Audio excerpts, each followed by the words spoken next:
buenas tardes. Nelson Mandela once said, education is the most powerful weapon which you can use to change the world. And I wholeheartedly agree. The great education that I received is what propelled me to succeed and provided my socioeconomic mobility. Now, it is difficult to talk about my success without sharing my past. So let me begin there. My childhood was in South Bend, Indiana, home of the University of Notre Dame, my alma mater. Growing up, there was a car drive that my family would frequently make during the fall season.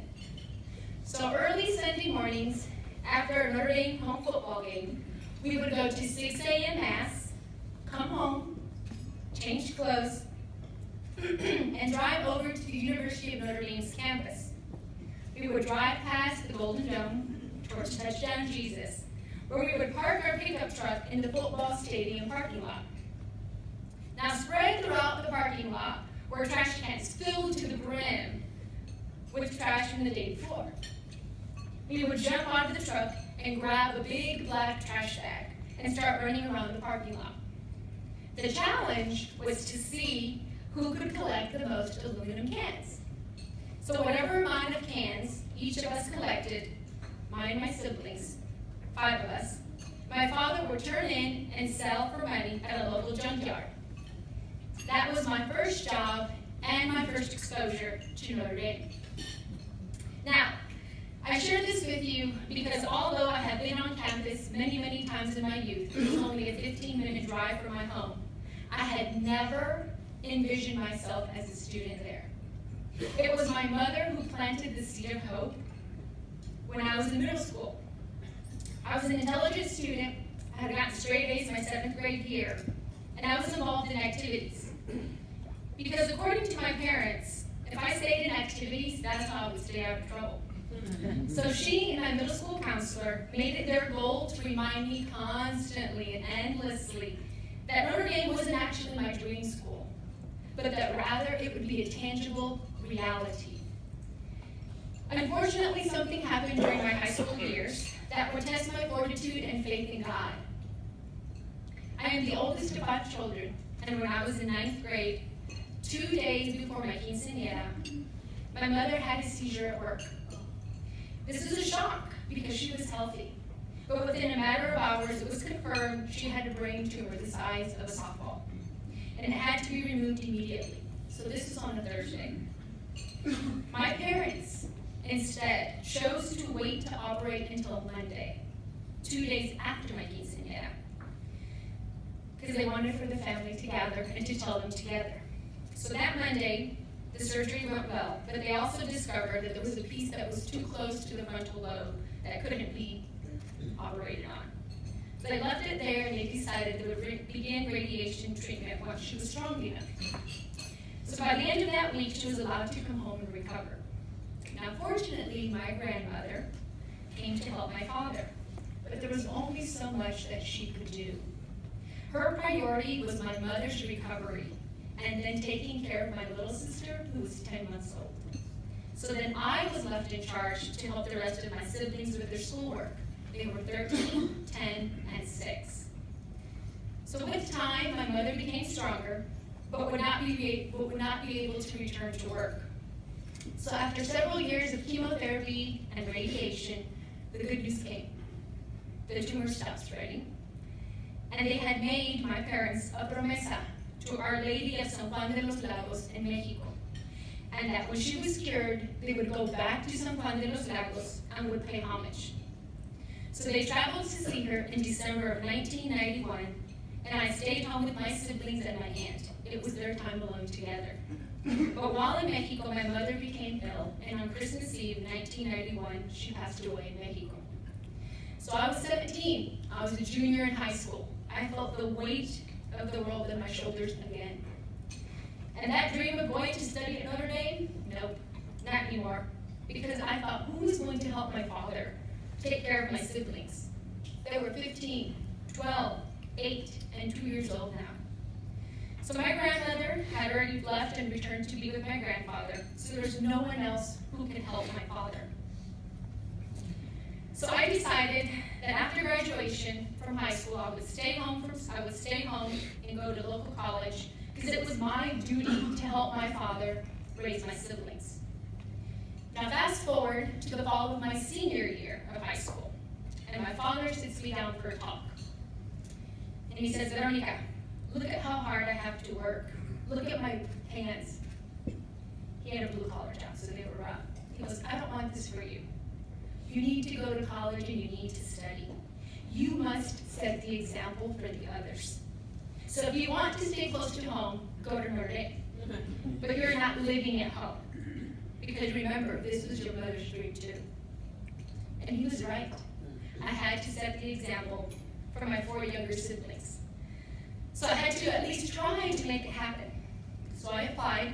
It was my reach school. I wasn't sure if I was going to make it. And on April 1st of 1993, April Fool's Day, this is funny, the spring semester, I received a letter from Notre Dame that said I was accepted and was given a generous scholarship offer to attend. So wow, I did it. I was given an opportunity to earn a degree that would help me move my family out of poverty, and that was all my parents wanted, an opportunity. So my parents were immigrants. They came from Jalpa, Zacatecas, Mexico. But they came to this wonderful country, the United States of America, for the opportunity. And they realized and recognized that education in this country is the path to success.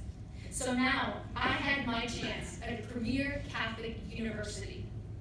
So while at Notre Dame, I saw how our faith was interwoven in my courses.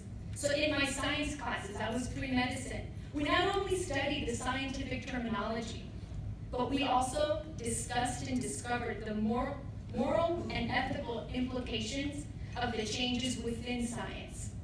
So these are the opportunities that we have within our Catholic schools. 4 years later, I graduated with my bachelor's degree and then on to my master's and then doctorate.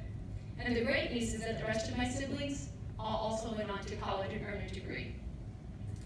But I know that my siblings and I are outliers, that we do not fit into the typical statistical data for Latino children.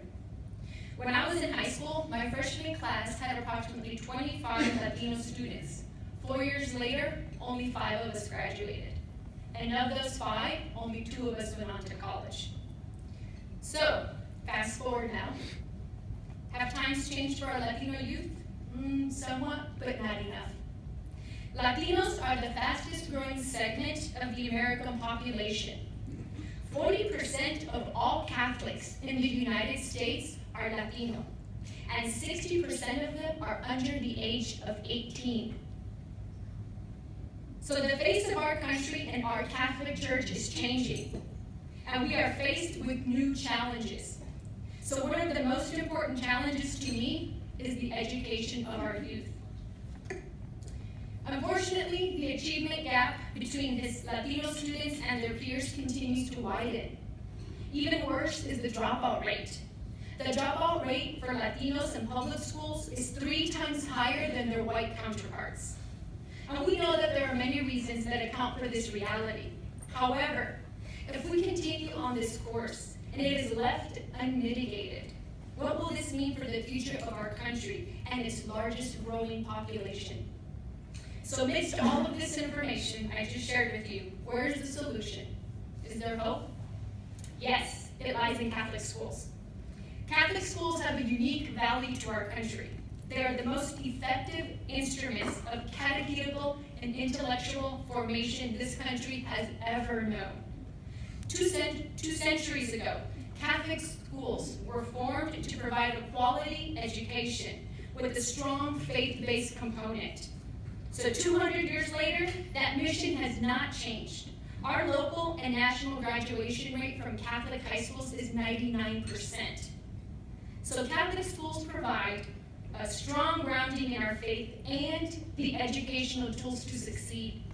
We want our children, my son, Diego, he's 8. I want for him to grow up and become an educated adult that's going to make decisions that are in accordance with our Catholic faith. So, how do we make this happen? Well, we must continue to keep our Catholic schools accessible and affordable. The reality is that 62% of our Latino children are low income, and 1/3 of them live in poverty. So how do we keep it affordable to them? The answer is to find other sources of revenue, such as scholarships and school choice funding. So again, Nelson Mandela said, education is the most powerful weapon which you can use to change the world. And that is what I intend to do with my education, change the world, by providing an opportunity to an exemplary Catholic education with proven success to all of our children. Thank you.